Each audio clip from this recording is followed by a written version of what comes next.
I'm not really eating. I love Short and I love what we do, but I'm not really getting to the money with Short. That's why I had to start spreading the funk all around. Like you hear me everywhere, from Outkast to, you know what I'm saying, MC Breed, you know, whatever. I started recording with everybody because I wasn't eating with the Dangerous Crew. I wasn't eating with Too Short. You know, it seems like the larger I got, the more difficult to get money with Short it started to become. So I realized that, okay, don't look like no change coming to this. It's time to jump ship. So Snoop pulled me to the side, asked me to go on tour with him. I think it was the Last Meal tour or something with Snoop, and I went on. I was a bass player for Snoop on that tour and had a ball. Yeah, Snoop gave me $40,000. And I remember being on tour. We was in like, I don't know, Detroit, Idaho, or somewhere.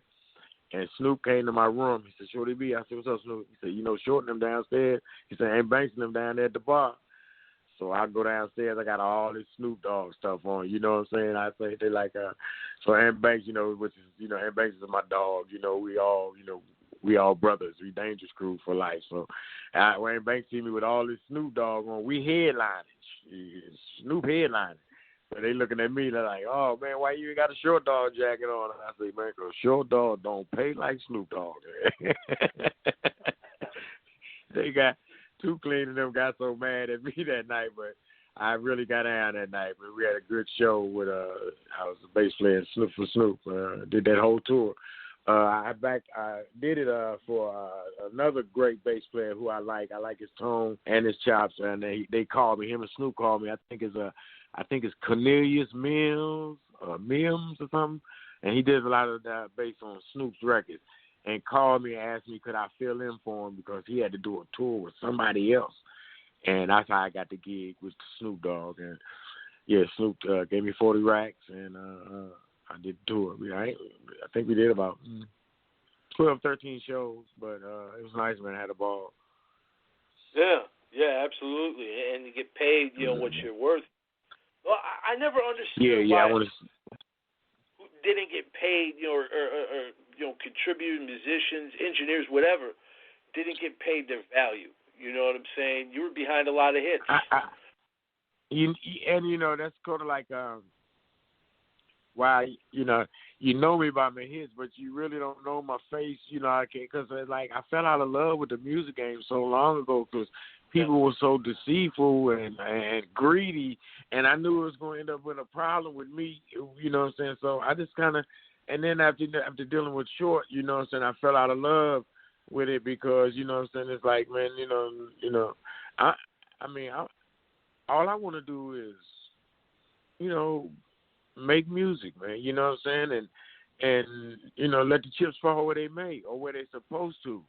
But it wasn't happening, man. So it's like, because the Dangerous Crew, just to give you a small story behind the Dangerous Crew, Don't Try This at Home album.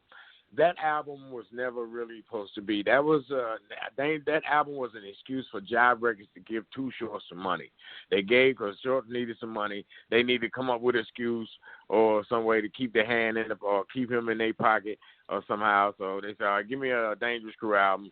And so Short came to me like, man, I got a deal for the Dangerous Crew album. Shorty B, I need you to do Dangerous Crew album. That's why I produced maybe about 9 songs on that album.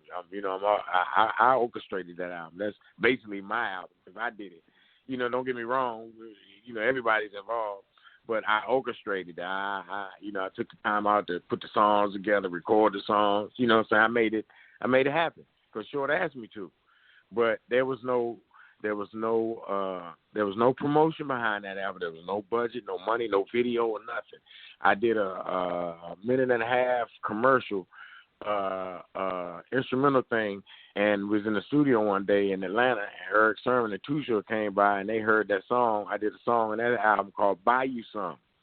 That's what Eric Sermon and Too Short are rapping on it, but that song happened by accident. It was actually a commercial for my solo album. I was actually working on an album called Shorty B and the MVPs, and that was for the album, but when it's Short and Eric heard the track, they did a little rap on it, and I took it to Greg Street, down in Atlanta to the radio station, and he started playing the song every day at 5:00 every day, and it blew up. People was calling for the song so much that Greg called me and said, "Shorty B, you got to make the song longer, man. People want the song so much, it's too short. It's too, it was only a minute and a half.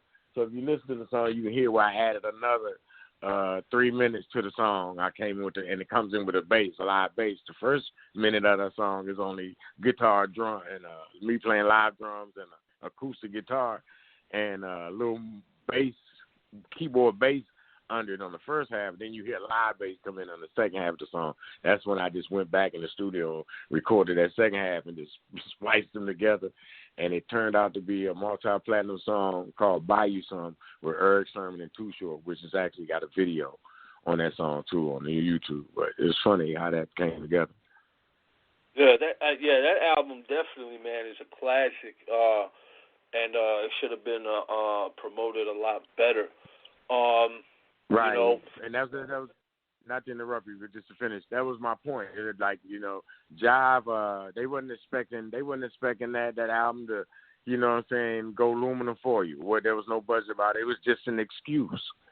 And all of a sudden, so the album went gold. And they're like, oh, man, what to do? They didn't even press up but 500,000 copies. So, what I'm saying, that believe it or not, the Dangerous Crew album would have it went gold in 6 months. You know what I'm saying? So I figured within a year we'd have got a P off of that.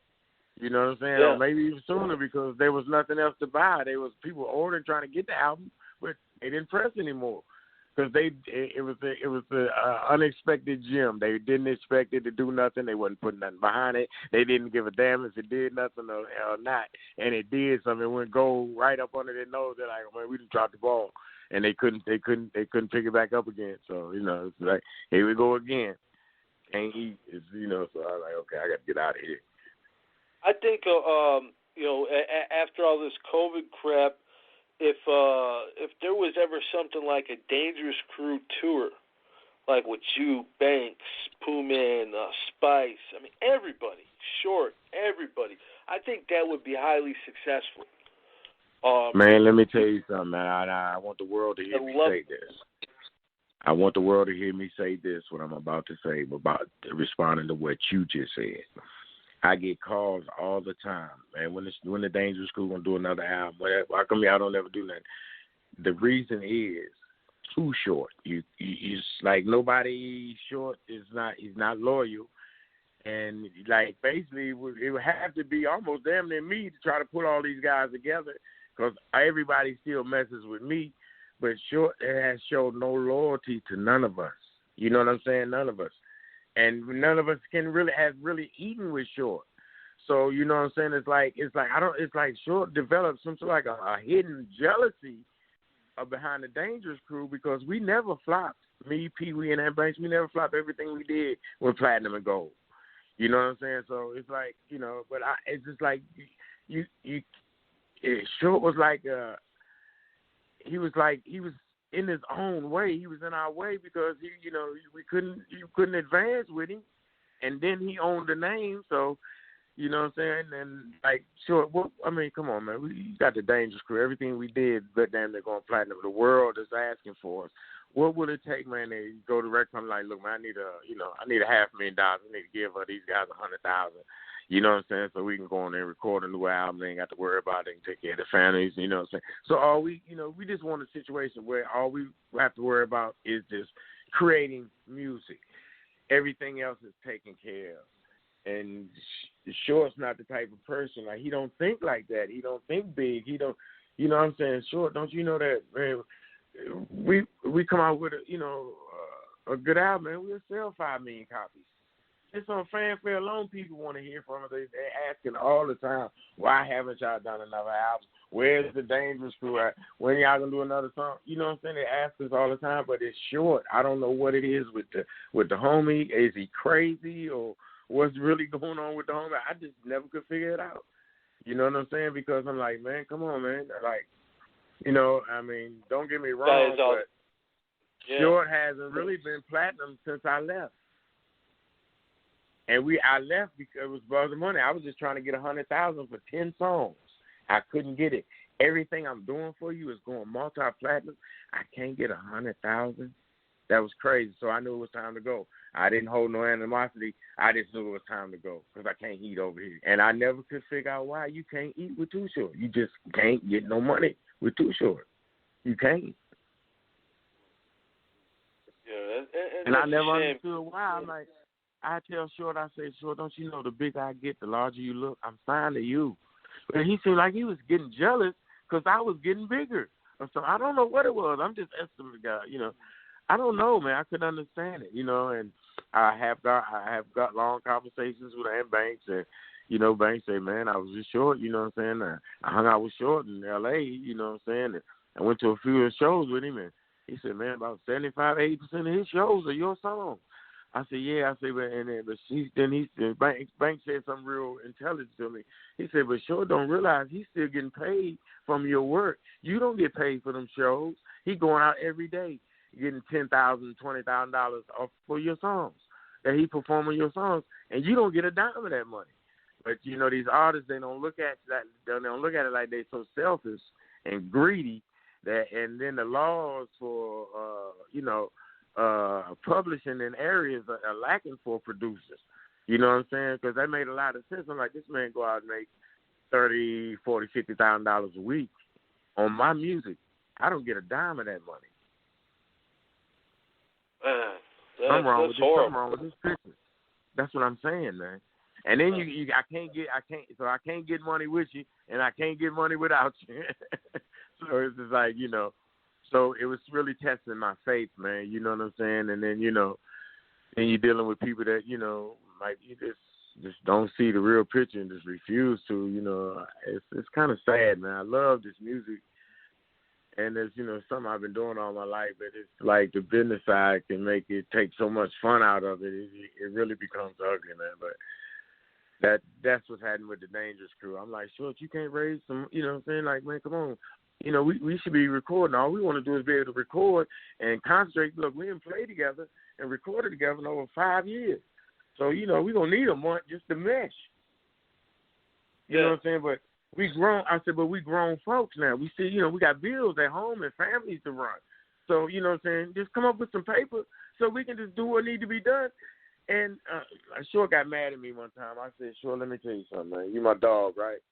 But if you would spend 1/3 of your time with a briefcase in an office building talking to some millionaires as you do chasing these hoes, we all be millionaires. And he got mad because he knew the truth had struck him so hard. It hit him so hard, he damn near was in tears. But I say real sure, I say, man, if you just, we all be millionaires because, you know what I'm saying, it's like you won't make everything you're doing is like, we not getting no paper. None of us, we trying to, we want to be rich too. You know what I'm saying? But, you know what I'm saying, it's like I can't do it no more. So I was actually the end of the Dangerous Crew. Eric Sermon had hooked Too Short up with a lawyer, and they kept offering me a contract. I said, look, man, I'll re-sign with you, Short. Give me $100,000. Give me $10,000 a song. Let me get my 50 or 100 up front. You give me 50 up front, and I already got the songs done. So he know I'd have been right back for my other 50 within a week or two. Anyway, so I say, let me get I do 10 songs. I mean, how can you deny me? Everything I'm doing is going multi-platinum for you, dog. You just said it yourself. The last 4 albums are my albums. I did that. Banks play a little bit, but Banks not a musician. I brought Pee Wee in with me. So you got to test that to me, too. So, you know what I'm saying? That Dangerous Crew sound, that's Shorty B sound. That's my sound. Yeah. And when I took it away, it all was over. But I didn't take it away. Short chased me away because he refused to let me eat. And then I'm like, damn, man, if that's the only value you see in me, everything I'm doing for you is going platinum, and I'm bringing Tupac to the studio, and everybody else, you meeting guys that you never knew in your life that's live right in your own town. I'm bringing them to the studio, recording for free for me, not for you. Tupac doing this for me, his uncle, not Too Short, the rapper. Tupac didn't give a damn about Too Short, the rapper. He was doing that for his uncle Shorty B because I asked him. I brought him to the studio. Short ain't give him a dime and ain't offered to give him a dime. Make sure to subscribe to the channel, hit the bell for notifications. Like, comment, share. Also go over to UGSforLife.com, download the entire archive, and check out new episodes on Apple Podcasts and Blog Talk Radio.